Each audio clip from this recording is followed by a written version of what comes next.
우리에게 주시는 하나님의 말씀은 욥기 13장 1절부터 19절까지의 말씀입니다.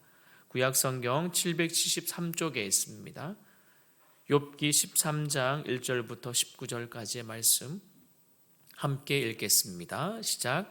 나의 눈이 이것을 다 보았고 나의 귀가 이것을 듣고 깨달았느니라.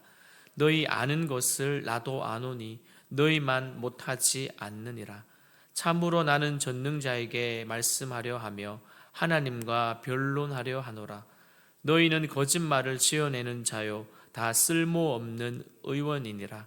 너희가 참으로 잠잠하면 그것이 너희의 지혜일 것이니라. 너희는 나의 변론을 들으며 내 입술의 변명을 들어보라. 너희가 하나님을 위하여 불의를 말하려느냐? 그를 위하여 속임을 말하려느냐? 너희가 하나님의 낯을 따르려느냐? 그를 위하여 변론하려느냐? 하나님이 너희를 감찰하시면 좋겠느냐?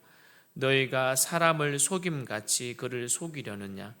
만일 너희가 몰래 낯을 따를진대 그가 반드시 책망하시리니 그의 존귀가 너희를 두렵게 하지 않겠으며 그의 두려움이 너희 위에 임하지 않겠느냐? 너희의 격언은 재 같은 속담이요 너희가 방어하는 것은 토성이니라. 너희는 잠잠하고 나를 버려두어 말하게 하랴.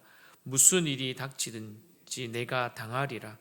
내가 어찌하여 내 살을 내 이로 물고 내 생명을 내 손에 두겠느냐? 그가 나를 죽이시리니 내가 희망이 없노라. 그러나 그의 앞에서 내 행위를 아뢰리라. 경건하지 않는 자는 그 앞에 이르지 못하나니 이것이 나의 구원이 되리라. 너희들은 내 말을 분명히 들으라. 내가 너희 귀에 알려줄 것이 있느니라. 보라, 내가 내 사정을 진술하거니와 내가 정의롭다 함을 얻는 줄 아노라. 나와 변론할 자가 누구랴? 그러면 내가 잠잠하고 기운이 끊어지리라. 아멘. 여러분, 타인과 대화할 때에 전혀 공감되지 않는 이야기를 듣는다면 여러분들은 어떤 선택을 하십니까? 사람은 말보다 생각이 더 빠르죠. 그래서 보통 사람은 1분 동안 600개에서 700개의 어휘를 처리하고 그 중에 한 120개 정도의 어휘를 말한다고 전문가들은 봅니다. 그리고 송신자와 또한 견해가 다를 때, 그리고 성격이 상이한 사람 이야기를 경청할 때 일반적으로 감정이 그 메시지를 봉쇄한다라고 말을 합니다. 그렇지 않습니까? 여러분, 관심 없는 사람과 대화하면 여러분 10분이라는 시간이 결코 쉬운 일이 아니죠. 나와 성격이 같든지 나와 코드가 맞으면 1시간, 2시간도 대화는 어렵지 않을 것입니다. 그래서 전문가들은요, 경청의 5가지의 원칙을 제시를 하더라고요. 첫 번째, 대화를 할 때는 눈을 맞추고 고개를 끄덕이며 적절한 표정을 지으며 적극적으로 듣는다. 그리고 둘째, 그저 묵묵히 듣는 것이 아니라 질문하며 듣는다. 셋째, 상대가 말하는 중간에 끼어들어 발언을 자르거나 방해하지 않는다. 세 번째가 좀 쉽지 않은 일이죠. 우리 입이 좀 이렇게 말을 듣다가 셋째를 잘 어기는 부분인데요. 그것도 매우 중요하다고 말합니다. 그리고 나머지 2가지는요. 의사소통을 잘 되어야 경쟁력을 강하게 할 수 있는 2가지 조언이 있는데요. 그 넷째는요. 무엇보다도 말의 의미에 집중해서 듣는다. 그리고 마지막으로 인간 대 인간의 대인 만큼 상대의 감정을 인정하는 것이 중요하다라고 되어 있습니다. 그렇다면 지금도 우리에게 이런 필요한 요소들이지만 여러분, 상황과 그리고 경우에 따라서 달라질 수 있지는 않습니까? 여러분, 5가지 경청의 5가지의 원칙이 있다 할지라도 막상 살아보니까 우리 인간사에서 이런 상황과 그리고 경우가 너무나 많기 때문에 좀 달라지는 부분이 없지 않아 있는 것 같습니다. 여러분, 오늘 본문에 나타나는 욥의 모습을 보십시오. 그의 친구인 소발의 말을 듣고 그는 12장에서는 규범적인 지혜의 한계를 논리적으로 그는 지적하면서 친구의 말에 대한 비판을 전개하는 아주 이성적인 모습을 보여주었죠. 거기서 보니까 12장에 보니까 이런 말이 있더라고요. 모든 생물의 생명과 모든 사람의 육신의 모습이 다 그의 손에 있느니라. 그리고 이제 13절부터는요, 욥이 작심하고 이제 말을 합니다. 친구들의 말에 대해서 그는 평가합니다. 그리고 하나씩 열거하면서 감정에 호소하죠. 그리고 특별히 고통을 당하는 사람의 입장에서 대변하듯이 그는 진정한 위로가 무엇인지를 생각하도록 친구들에게 메시지를 줍니다. 여러분 1절을 다시 한번 읽겠습니다. 1절입니다. 시작. 나의 눈이 이것을 다 보았고 나의 귀가 이것을 듣고 깨달았느니라. 아멘. 여러분 욥은 지금 자신의 지혜는 단순히 이론적으로나 피상적인 지혜가 아니라 내가 직접 나의 눈으로 자신의 눈으로 본 것이고 또한 귀로 듣고 깨달은 것이라고 먼저 강조합니다. 그래서 첫 번째 비판에서 이렇게 말하죠. 너희의 지혜는 나도 알고 있다. 남들도 다 아는 것이다. 앞서 여러분 엘리바스가 말한 그 첫 번째 발언 기억나십니까? 그는 환상을 보았잖아요. 엘리바스는 그 환상 같은 신비한 체험을 통해서 자신이 깨달았는 것을 그 욥에게 말하였습니다. 그러니 이 이야기를 듣고 욥은 아니 체험을 통해서만 깨달을 수 있는 것이 아니고 또한 그 다음에 수아 사람 빌닷의 주장처럼 선조들의 지혜 그리고 각고의 노력을 통해서 갈고 닦아서 알 수 있는 그 지혜도 아니고 이제 이 말은 너무나 뻔하고 뻔한 남들도 너무나 잘하는 말이야 라고 욥은 지금 아주 정확하게 그리고 아주 비판적으로 이야기를 하고 있습니다. 그래서 욥은 더 이상 친구들과 논쟁을 멈추고 누구에게요? 전능자에게 말하고 또한요 하나님과 변론하기로 그는 결심합니다. 이제 두 번째 그의 비판으로 보면요 너의 말은 사실이 아니다라고 주장합니다. 여러분 이제 격분한 표현으로 성경에 이렇게 기록되어 있네요. 다 쓸데없는 뭐라고요? 의원이라고 말합니다. 다 쓸데없는 의원이라고 말합니다. 그리고 사실 친구들의 말이 거짓말인 것은요 직접적인 경험에 입각한 사실이 아니잖아요. 맞습니까? 아닙니다. 사실 그 친구들이 당시에 욥이 사는 지역에 그들은 함께 살지도 않았습니다.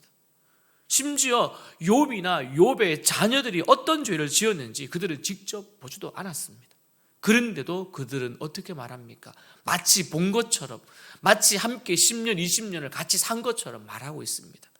여러분 그런 친구들이 와가지고 만약에 여러분에게 그렇게 말한다면 여러분은 아주 조근조근하게 아주 침착하게 이야기했습니까?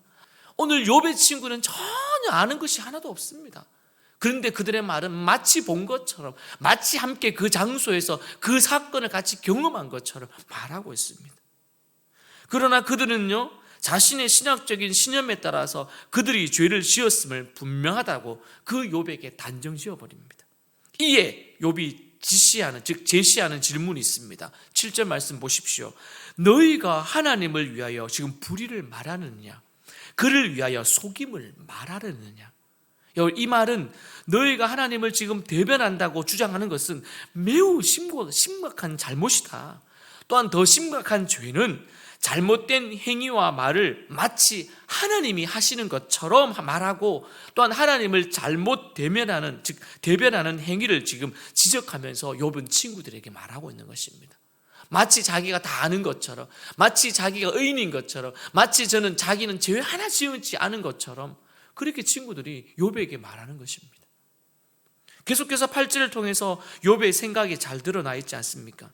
너희가 하나님을 이제 변호하려 하느냐 그리고 그를 위하여 논쟁하려 하느냐 마치 하나님을 위해 지금 욥과 싸우는 친구들에게 욥은 확실한 입장을 취합니다.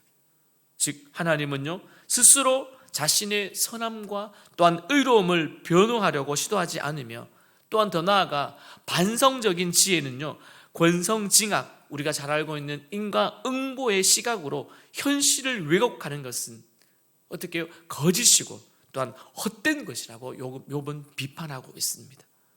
여러분 이런 욥의 지금 대답 그리고 그 비판을 들으면서 여러분 어떤 생각이 드십니까? 성도 여러분 어떻습니까? 여러분 제대로 알지 못하고 전하는 하나님에 대한 메시지는요 거짓입니다. 매일 성경에도 나와 있던 내용이더라고요. 맞는 말인 것 같습니다. 또한 불충분한 이해에서 비롯된 해결책은요, 정말 오진을 하고 바른 약을 처방하지 못함으로 아무런 도움이 되지 않지 않습니까? 그래서 지금 욥의 친구들이 그렇습니다. 그들은 하나님을 위해 말이지만 전혀 하나님 앞에 도움도 되지 않고 심지어 오히려 고통 중에 있는 그 욥에게는요, 위로조차 주지 못하고 있는 것입니다. 오히려 가서 안아주거나 손을 잡아주는 것이 오히려 더 낫지 않을까요? 그러므로 욥의 결론을 보십시오. 12절 말씀입니다. 같이 읽습니다. 시작. 너희의 격언은 재 같은 속담이요 너희의 방황하는 것은요 토성이니라. 또 이제 5절과 6절의 앞에서 언급한 올바른 위로의 자의 태도를 또 친구들에게 그는 요청하고 있습니다. 너희는 좀 잠잠하고 나를 버려두어 내가 좀 말할 수 있도록 해라. 그리고 무슨 일을 닥치든지 내가 그것을 당하리라. 즉 내 말을 좀 들어봐. 친구들아, 너희들의 주장만 하지 말고 너희들의 생각만 펼치지 말고 내가 이제 말할 테니까 좀 귀를 기울여 다오라고 말합니다. 그리고 적나라하게 이제 하나님 앞에서 말하기 시작하죠. 내용을 보면 죽어서라도 하나님 앞에서 자신의 삶을 어떻게 해요? 평가받기를 원했습니다. 더군다나 친구들에게 말하는 것이 소용없는 것이어서 그는 하나님께 말씀드리겠다라고 하고요. 또한 욥의 그 소망과 마찬가지로 그는 지나온 그 삶에 대한 그 올바른 평가를 내릴 수 있는 것은 친구가 아니라 누구라고요? 전능자이신 하나님이라고 고백합니다. 15절에 보니 그가 나를 죽이시리니 내가 희망이 없노라. 그러나 그의 앞에서 내 행위를 아뢰리라. 아멘. 여러분, 어디 말만 잘한다고 모든 일이 잘 되든가요?